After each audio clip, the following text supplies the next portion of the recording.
Entonces, iniciamos. Dale. Dele. Listo. Entonces, la primera pregunta sería, ¿cómo describiría a la comunidad transgénero?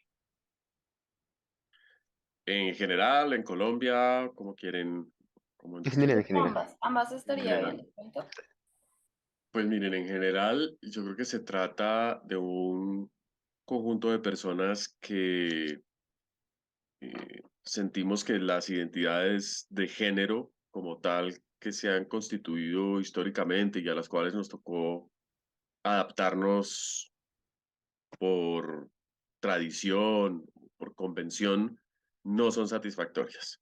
No son satisfactorias porque no nos permiten expresar nuestra orientación sexual, no nos permiten expresar nuestras preferencias estéticas, no nos permiten explorar nuestra formación de cuerpo ni nuestras relaciones con otras personas y con el mundo.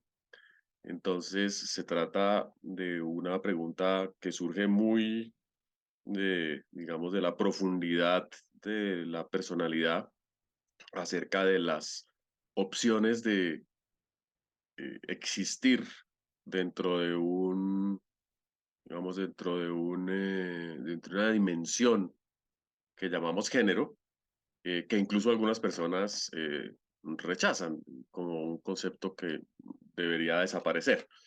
Pero bueno, eso es otra cosa. Pero en principio se trata de un conjunto de personas que no está satisfecha con la categoría de género y entonces plantea transitar hacia otra condición. De mano con esta pregunta, digamos que profundizándolo un poco más, eh, ¿qué actitudes, qué acciones, qué atributos, por decirlo de alguna manera, le atribuirías a la comunidad? No sé, por ejemplo, como con palabras, valor o cosas así, como, ¿qué palabras asociarías a... Pues yo creo que las palabras que asociaría se derivan como de esa exploración y ese cuestionamiento a la forma en que se han construido las categorías de género. Entonces, pues ante todo desafío, diría que la comunidad trans es muy desafiante porque la categoría de género en las distintas culturas del planeta eh, y en distintos momentos de la historia, pues es muy antigua, es una categoría muy estructurante de la sociedad, entonces no es fácil abordarla como de a poquitos. Las rupturas de género requieren ser desafiantes y eso yo creo que es una característica. Lo otro, diría que se trata de una comunidad o de una perspectiva retadora, está pegado a lo de desafiante, porque se planta firme en términos de la ruptura, de la convicción de que sí hay que hacer un cuestionamiento y una deconstrucción de la condición de género. Creo que la comunidad trans también es muy, em, digamos, es exhibicionista. Somos exhibicionistas en el sentido de que es una comunidad que convoca a la conversación pública y que reconoce que el género es una construcción pública. Y entonces, pues uno puede vivir entre el closet, es chévere, sobre todo si uno tiene un closet grande, pero realmente como se trata de una categoría que tiene un contexto relacional, lo femenino y lo masculino están construidos es muy sobre la vida compartida y relacional y también sexual, entonces eh, hay que hacer visible la ruptura. Y por eso las personas trans, eh, pues, siempre tienen fases o participan activamente de espacios para hacer visible su cuestionamiento de género. No todas, por supuesto, hay personas trans que no quieren ser visibles.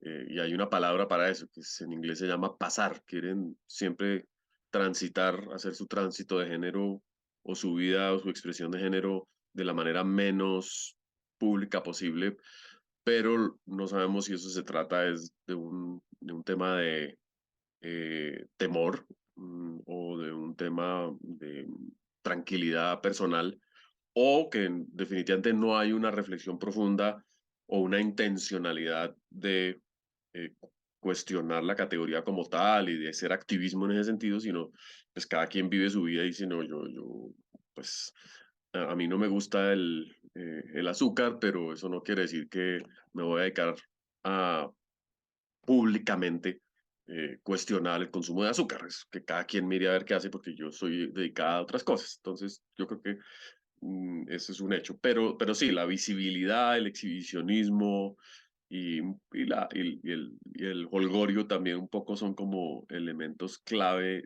de la categoría de las personas trans. ¿Y qué más? ¿Qué más? De golpe más tarde se me ocurren algunas adicionales, ¿no? Listo, pues como segunda pregunta, pues en el proceso de transición, pues tú ya has mencionado abiertamente que pues fue un proceso lento y pues bastante, pues con mucho análisis. ¿Tú cuál crees que fueron las principales dificultades que has afrontado durante ese proceso? Bueno, yo pienso que, como dice el presidente Petro, el enemigo está dentro. El enemigo interno, que siempre es uno. Las dificultades más grandes tienen que ver con el autorreconocimiento. Bien sea por mm, que uno carece de los instrumentos para ese autoanálisis, porque pues, no están presentes en la educación, por ejemplo. La educación en género hasta ahora está como realmente despegando. Eh, y por otro lado, porque mm, no es fácil eh,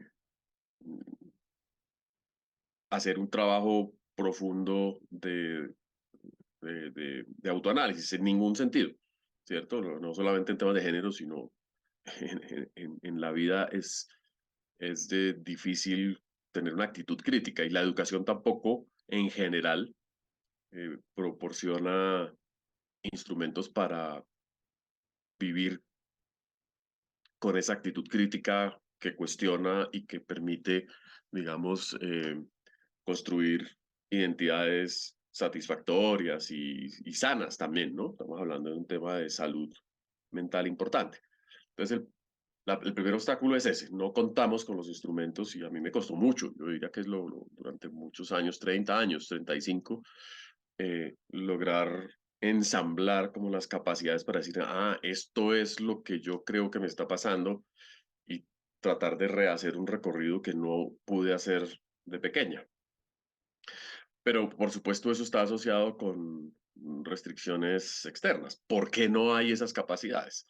Eh, porque no están instaladas en la sociedad, porque cuando emergen en alguna parte hay procesos que las reprimen, las hacen desaparecer o no las reconocen, en fin, sí hay un conjunto de prácticas sociales y culturales explícitamente dedicadas a suspender el análisis de género. Y algunas son instituciones religiosas, otras son instituciones del Estado, o son todo tipo de dispositivos que aparecen en la comunicación, que aparecen en el tratamiento de la emocionalidad compartida en la sociedad, en la medicina. Entonces, recuerden ustedes que el homosexualismo eh, y todos los comportamientos asociados con la diversidad sexual estaban hasta los años 80 y 90 incluso catalogados como enfermedades mentales dentro de los catálogos psiquiátricos del mundo y y requerían tratamiento médico. E incluso hoy en día una persona trans en muchos países, eh, de hecho solo hay 17 excepciones, es decir, en casi todos los países, para poder transitar o acudir a un reconocimiento de género distinto al asignado, deben em, pedir acompañamiento psiquiátrico y evaluación médica durante años para que se dé eh, el reconocimiento de ese derecho. Entonces, hay muchos obstáculos todavía normativos, obstáculos eh, eh, políticos e ideológicos. Eh, la tercera pregunta, de mano con el proceso de la transición, es ¿cuáles contextos consideras que fueron los más difíciles de afrontar? Mm,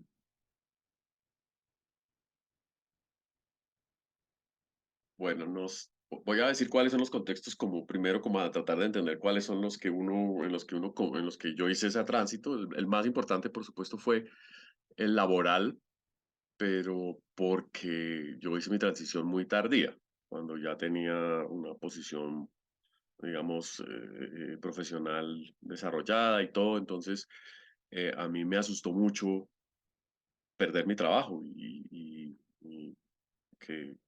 que Brigitte me llevara a la pobreza.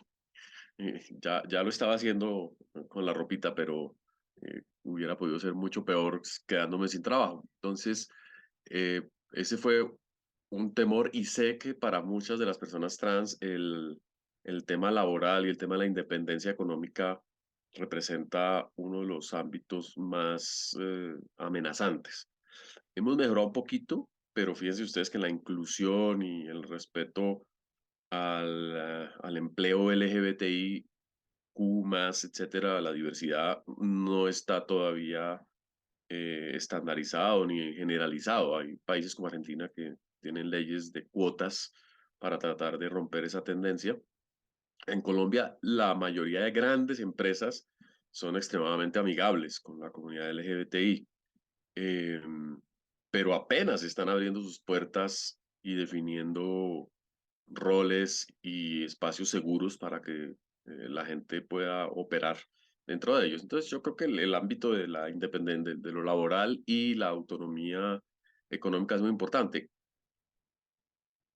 Eso lo digo porque también sé cómo muchas chicas y chiques con los que yo compartí historia tuvieron que dedicarse a la prostitución o a trabajos en los cuales su identidad sexual em, mm, no representaba una desventaja. Eh, los estereotipos de la peluquera, de la esteticista, fueron muy propios de los 60, 70 y 80 porque la gente no tenía otro espacio y pues preferían vivir su identidad a sacrificarse a sí mismas. Pero ese es un espacio amenazante. En mi caso resultó muy particular, muy distinto, porque yo trabajé en la Universidad Javeriana y pese al prejuicio que tiene mucha gente sobre los sacerdotes jesuitas y la iglesia, fueron totalmente solidarios y me acompañaron siempre en mi proceso eh, como parte, decían ellos, de los misterios de lo humano. Y me gustó mucho, siempre me gustó mucho esa expresión. Queremos saber, quisiéramos entender mejor qué le pasa a las personas. Y pues obviamente mi trabajo en la Javeriana duró muchos años y tengo una relación excelente con la comunidad jesuita. Eh, el siguiente ámbito que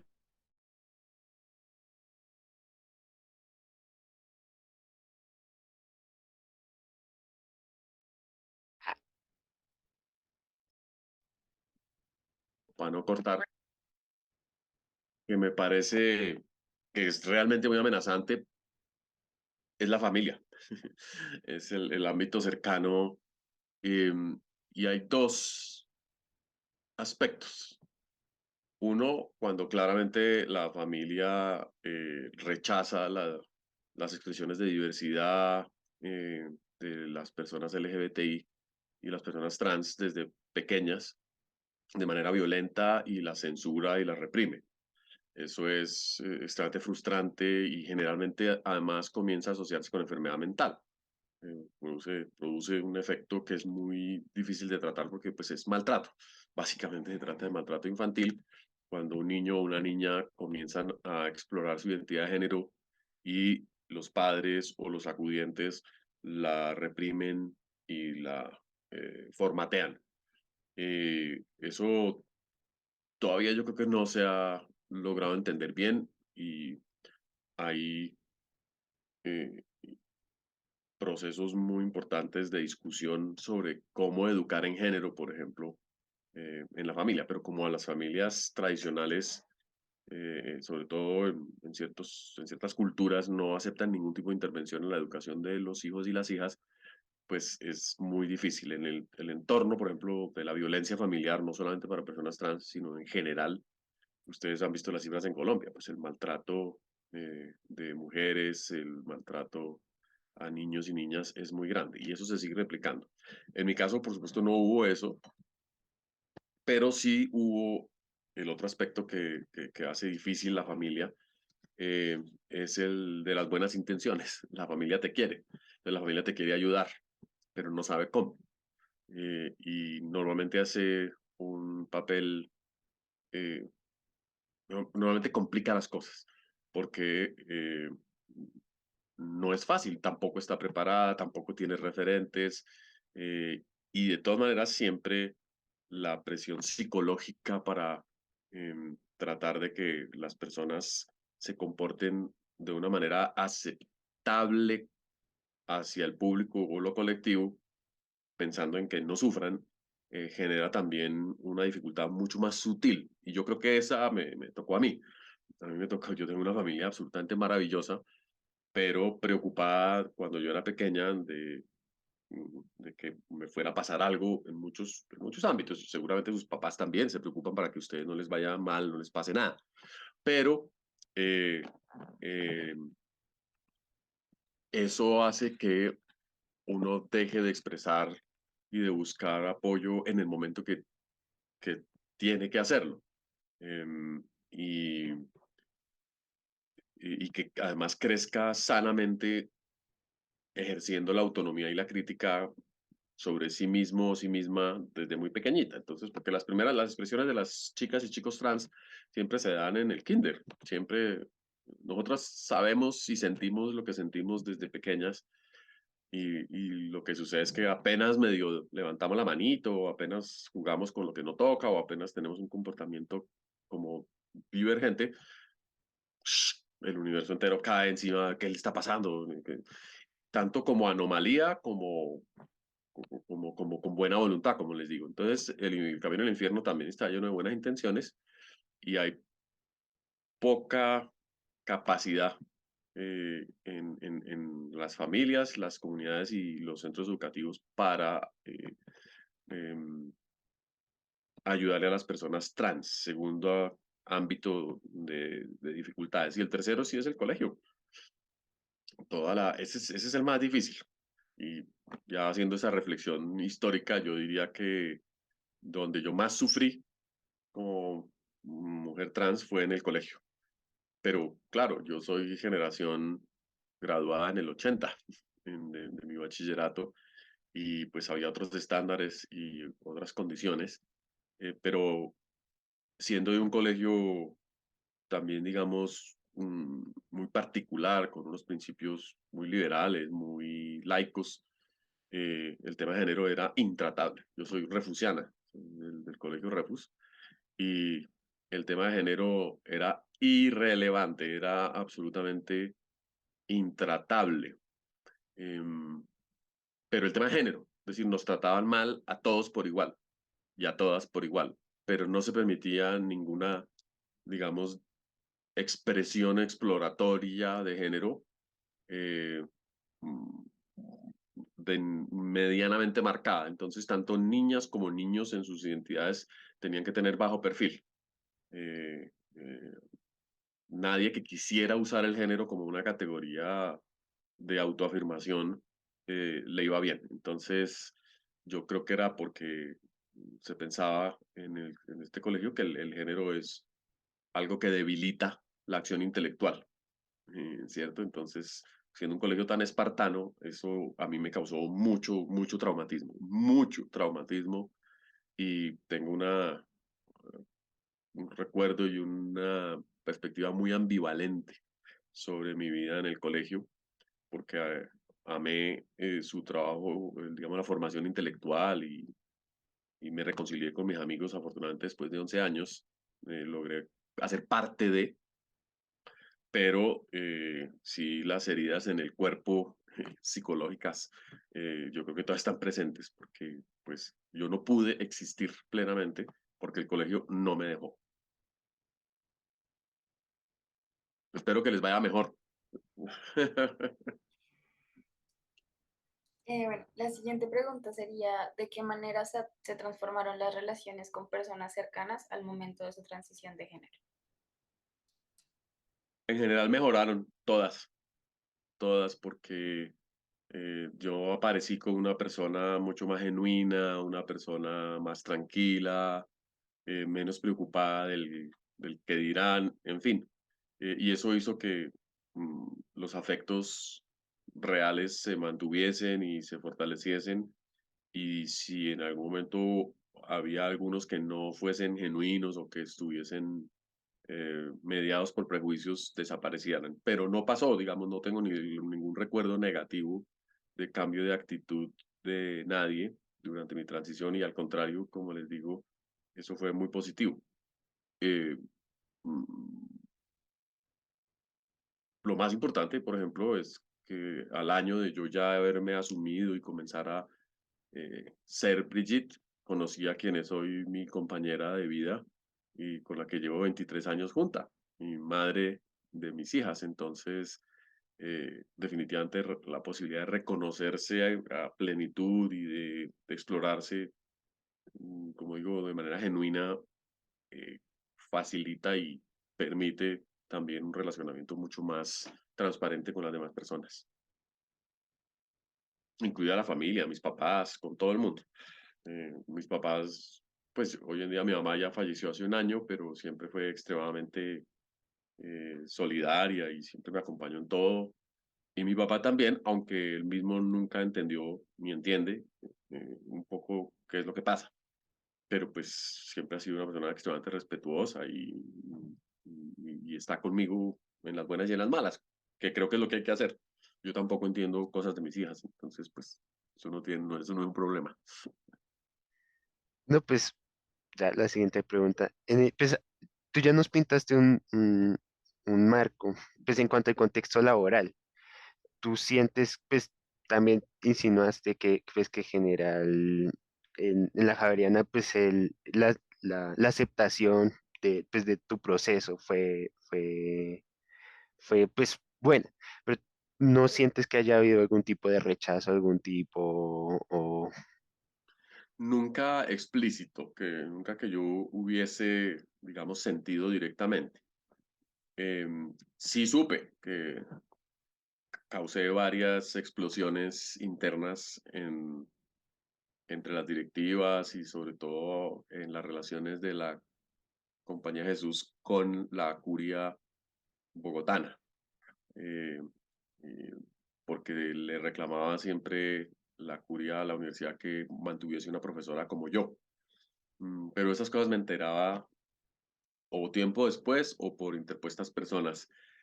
Así que tampoco puedo dar fe de qué tan profundas o complejas fueron. Eh, lo, lo que puede eh, reiterar ese patrón es que a la Javeriana la obligaron a cerrar su Semana Rosa, que fue años después ya de que yo me retirara, pero la Javeriana fue una de las universidades pioneras en crear ciclo rosa, que inició primero con cine y luego se volvió algo cultural mucho más amplio. Y eh, la, la, la curia la censuró. Y eso fue muy duro para la universidad tener que obedecer porque fue una imposición muy dramática.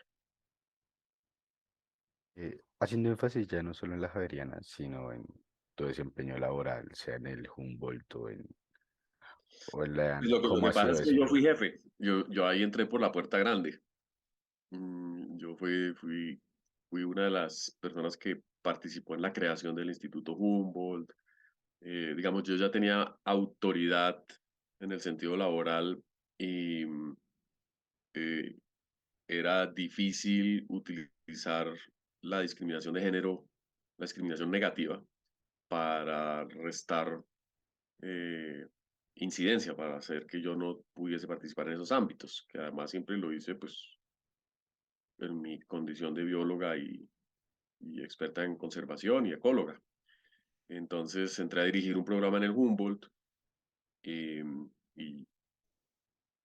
tenía, yo tenía un jefe, digamos que era el director del Instituto Humboldt, eh, y no más. Entonces, digamos, las cadenas de mando hacían también que yo estuviese protegida. Y luego em, fui profesora en la universidad, pero también mi jefe era el decano, eh, y había como relaciones de protección.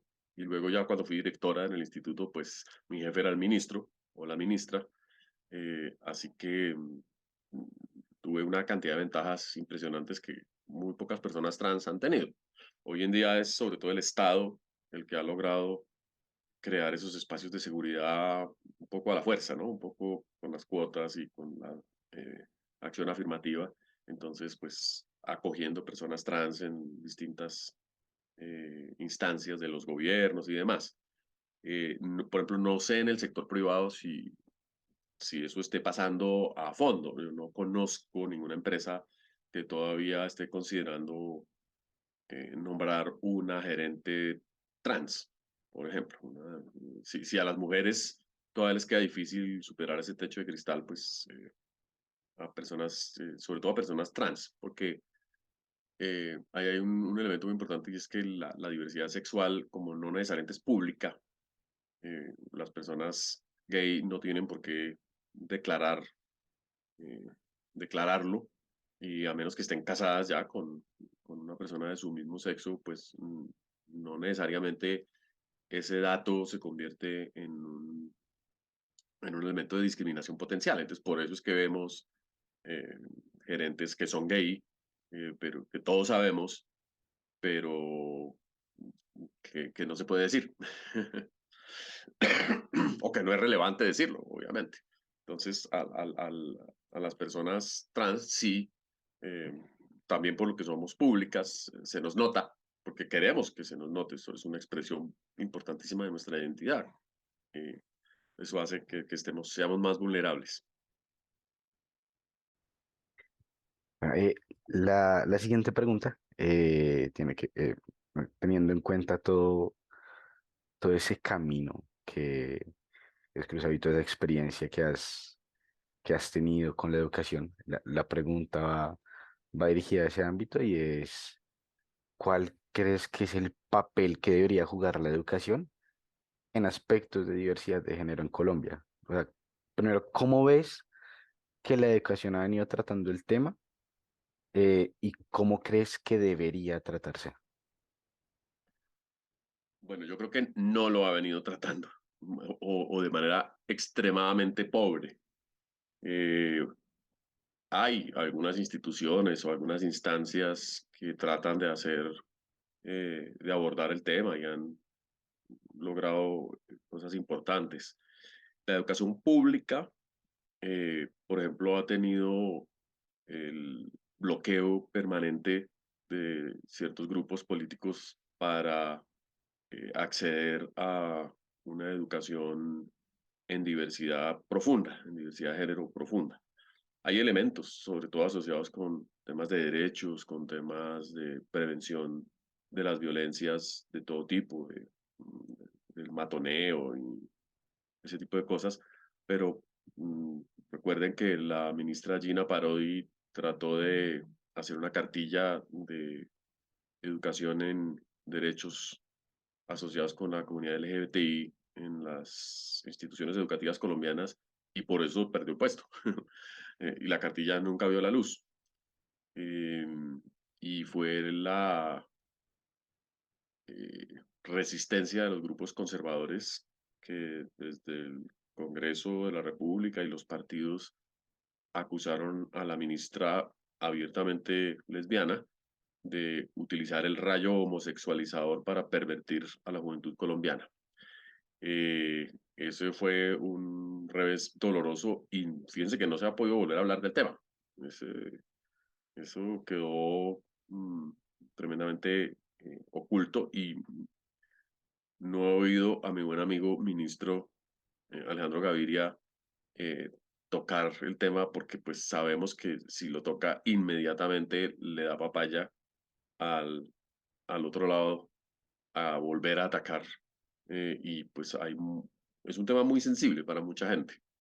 Entonces yo creo que, y no defiendo esa cartilla, ni defiendo, digamos, el esfuerzo del pasado porque tal vez no midió las consecuencias o no entendió bien cómo también hay que respetar, por supuesto, a todos los colombianos y colombianas que se sienten amenazados por la deconstrucción del género. Yo no sé cómo sea en sus casas, si ustedes hablan de este tema con sus familias y sus comunidades, si los chicos y chicas tienen acceso a conversar sobre su construcción de género, en fin, pero sí lo que tengo en mente y lo que yo conozco es que muy poco, y a la universidad, que es a donde llegan, o espero que lleguen ustedes, y a mi universidad, mm, eh, hicimos una encuesta profunda sobre bienestar hace unas semanas y surgieron dos preocupaciones fundamentales que expresaban los chicos y chicas. Y era la dificultad para mm, organizar el tiempo de sueño, vigilia, el esfuerzo físico en la vida, que les costaba mucho trabajo y que no, eso estaba causándoles problemas. Porque, claro, la universidad es dura, la gente se le descuadra el horario y todo eso, pero lo interesante es que eso les preocupaba más que temas de alcoholismo, drogadicción, otras adicciones, en fin, eso todo, decía la gente, no, sí, tomamos, pero eso no es tan grave, hacemos esto, lo manejamos. Muchas otras cosas eran preocupaciones, pero no eran tan grandes como el tema de la presión y el manejo del tiempo y la educación sexual. La gente dijo, nos sentimos en Marte. Increíble, fue un trabajo muy profundo que hizo psiquiatría en la universidad y muy sorprendente porque la gente dijo, no estamos entendiendo qué nos está pasando. Y eso pues de más de 700 personas que configuran un buen porcentaje de la comunidad universitaria EAN, nos indica que sí, que los colegios están fallando, que la educación está fallando. Y cuando hacemos referencia a educación sexual, tiene que ver con aborto, tiene que ver con salud reproductiva, tiene que ver con violencia sexual intra e intersexual, en fin, toda la gama de formas de relacionamiento que tienen que ver con el erotismo, con el compartir, con el encontrar pareja, que son muy problematizantes. Entonces sí, yo creo que hay un hueco infinito y necesitamos una revolución en la educación que se está dando además es en las redes sociales. Eso es lo que transita por Google, lo que transita por todas partes, todos. Y de cierta manera, pues afortunadamente hay donde. Cuando yo era chiquita, y perdón el paréntesis, y ustedes miran si les aburro, eh, yo acudía a la biblioteca de mis abuelos. Mis abuelos eran intelectuales catalanes muy liberales. Entonces tenían una biblioteca gigantesca de arte, historia, y mi tía eh, es psicóloga y socióloga y tenía una colección muy grande sobre sexualidad humana. Es decir, todo lo que había que tener en los años 80, 76, 77, 80. El informe Shere Haidt sobre la sexualidad femenina, digamos, los textos importantes de Master y Johnson, todo ese tipo de cosas. Y entonces yo a los 13, 14 años eh, pasaba por todos esos textos y leía y decía, pero aquí hay una revelación de una sexualidad, de una vida muy distinta a la que en el colegio me están mostrando. No me están mostrando, porque cero pollito, pues aparte de mostrarle un condón en grado noveno, ¿sí? Y pastillas anticonceptivas, dicen esto es lo que tienen que hacer, tengan cuidado y hasta luego ya. Yo no sé cómo será hoy, creo que es mejor, sí, no, indudablemente, pero digamos psicológicamente el tema de- en la, el, del desarrollo durante la pubertad, de todo ese tipo de cosas, nunca, nunca, y yo no sé qué tan bueno sea hoy en día. Pues tengo dos hijas, claro que tienen mucho más acceso a información y están en un colegio parecido al Merán y entonces pues tienen acceso a otras cosas, pero de todas maneras no tengo una visión, digamos, favorable en general de la educación de género en ninguna parte. Y en cuanto al cómo crees que debería ser o qué estrategias se deberían implementar. Bueno, hay que hacer una cosa muy bien pensada, yo creo que por eso falló la cartilla, porque trató de resolver todo con un solo instrumento y por eso asustó a la gente. Hay que proponerle, primero que todo, pues a los profesores y a las familias y a todos, eh, eh, proponerle el tema, decir, miren, eh, la noción de género y la de diversidad sexual van a seguir presentes en la sociedad, son un elemento de controversia importante. Sus hijos y sus hijas están expuestos a dudas, están expuestos a violencias, están expuestos a riesgos y son vulnerables. Y es un tema del que hay que hablar a profundidad. Entonces, construir un poquito un primer acuerdo y luego identificar de manera conjunta cuáles son los elementos clave de esa formación y en qué momento y de qué manera llevarlos al aula, llevarlos al colegio. Porque a mí me decían, claro, es que ustedes lo que quieren es vestir a todos los niños de kinder de niñas y a las niñas de niños y torcerles sus identidades desde chiquitas. Y decía, no, pero a ver, ¿de qué están hablando? Eh, la construcción de género, por supuesto que se inicia desde el embarazo, desde la vida familiar, pero no se trata de una formación skinneriana de las personas, no vamos a, digamos, a experimentar desde la cuna en temas de género, sino vamos a entender cómo se constituye el género como una categoría gozosa y por supuesto que seguiremos siendo niños y niños que exploran y niñas que exploran y eso en el juego, en el ejercicio, en la matemática, en todos los espacios que nos permiten mm, definir cómo nos sentimos cómodos y cómodas. ¿Cierto? Y eso en algunos colegios pasa, digamos, son mucho más simplemente con el hecho de dejar ser y tener una política explícita de libertades estéticas y expresión, es importante. Eh, en el- en- ¿A qué edad, por ejemplo, un colegio permite que los estudiantes vayan con el pelo pintado? Eso, y uno dice, no, pero eso qué tiene que ver con el género. Pues vaya y haga una encuesta por los colegios de Colombia, los 100.000 colegios que hay, a ver en cuántos colegios hay todavía expresiones de restricción a ese tipo de expresiones estéticas. Pasa en Europa, pasa en Estados Unidos, bueno, en Europa ya no tanto. Y por supuesto, pues no hay que preguntárselo en China ni en África, eso sí es en la mayoría de países es absolutamente impensable. Entonces, en ese sentido, Colombia no está tan mal. Colombia es un país que tiene muchos ámbitos, digamos, de expresión abierta que se favorecen, pero la educación religiosa en Colombia sigue siendo muy conservadora y no es malo que sea religiosa, lo malo es que sea represiva, que eso es lo que causa la enfermedad, porque educación religiosa chévere también hay. Entonces, sí, yo creo que es un tema de fondo, un tema grande que un colegio puede abordar, puede intentar abordar y chévere si lo están haciendo ustedes.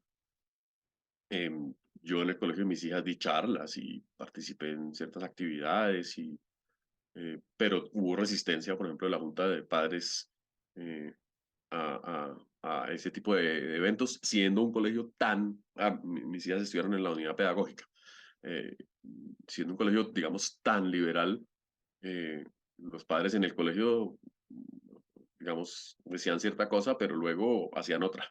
Es que es muy difícil ser consistente, ser coherente. Entonces, uno defiende sus libertades, pero luego aplicárselas a los hijos es muy complicado. Bueno, la siguiente pregunta es, ¿cuál crees que es la mayor dificultad que está afrontando la comunidad transgénero en Colombia? Miren, yo creo que en este momento, y es algo que no me esperaba hace 2 años, es la resistencia de los feminismos conservadores, la acusación que están haciendo ciertas tendencias del feminismo hacia sobre todo las mujeres trans, eh, pero en general a toda la comunidad trans, de que representamos un peligro a las reivindicaciones más profundas de las mujeres y de los hombres, pero sobre todo de las mujeres, de que somos un obstáculo y una invención del mercado y el capitalismo para detener la búsqueda de equidad con las mujeres. Y en esa argumentación, entonces vuelven a naturalizar la discusión, viendo finalmente las únicas que pueden hablar de feminismo y de derechos de la mujer, pues son las madres, las mujeres biológicas, las mujeres, bueno, no necesariamente madres, pero las mujeres biológicas en general.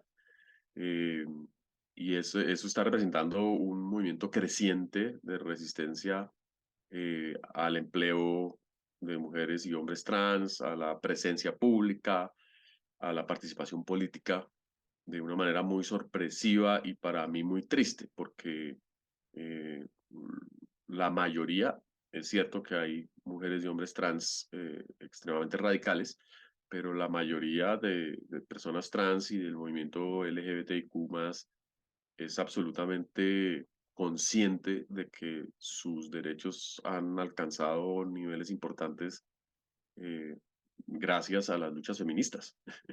Claramente la liberación de la mujer ha sido el factor que ha permitido poner sobre la mesa la discusión sobre libertades sexuales, sobre libertades reproductivas, sobre el derecho al aborto, sobre todo ese tipo de cosas. Y nosotras, por lo menos yo soy totalmente solidaria y empática con esa agenda. Y bajo ninguna circunstancia la expresión de las diversidades LGBTI, de las diversidades sexuales, podría o debería ser interpretada como un obstáculo para la continuidad y profundización de las libertades y de los derechos de las mujeres, perdón.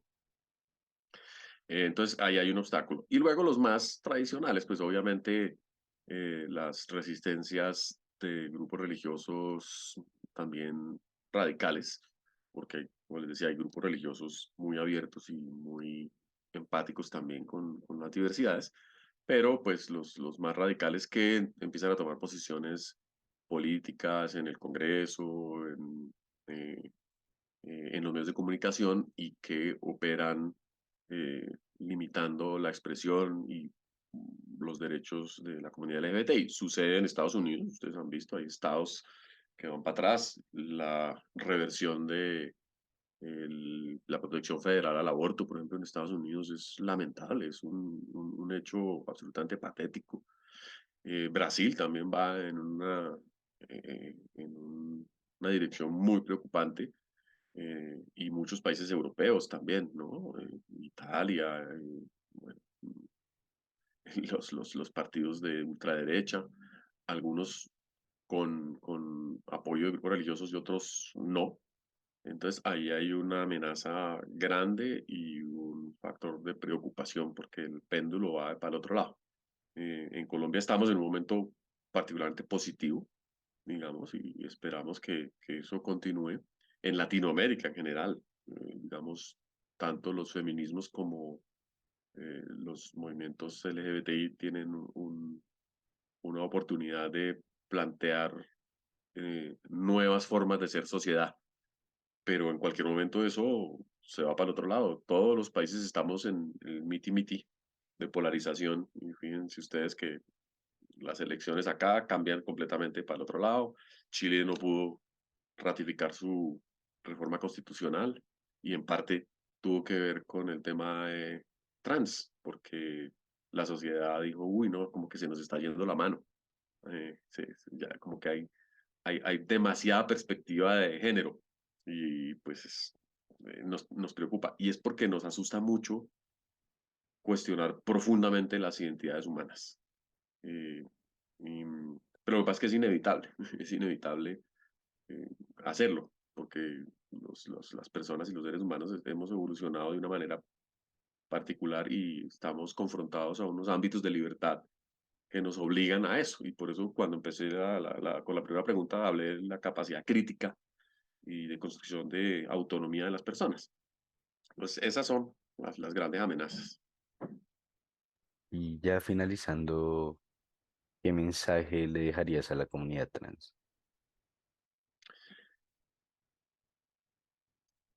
Curiosamente, yo le hago un llamado a mis amigas y colegas trans de entender el temor que tiene la sociedad de cuestionar a fondo la construcción de la identidad de género, porque no podemos simplemente actuar como una bomba atómica de la cultura, pretendiendo que todo el mundo de la noche a la mañana acepte que el género ya no es una categoría relevante. Eso es muy duro, es muy duro. Es como si a una comunidad religiosa alguien llega y le dice, no, miren, ¿saben qué? Les tengo aquí la certeza de que Dios no existe y que toca cambiar todo porque aquí ya no más. Dice, no, pero a ver un momentico, esto era un elemento fundamental de nuestra cohesión social, esto era un elemento fundamental de nuestra ritualidad, de nuestra convivencia, entonces, pues no. Entonces, yo creo que para las personas trans esa conciencia también de la diferencia es importante. Lo que pasa es que somos muy reactivas ante la represión porque hay que serlo, porque no podemos dejar que nos maten, que nos excluyan, que nos traten mal, eso nadie, eh, pero la conciencia de la diferencia ayuda mucho. Entonces, ese sería como el mensaje. Uno puede ser todo lo raro que quiera o todo lo rara que quiera, pero eso no le da el derecho de ejercer violencia contra nadie más, contra otras personas.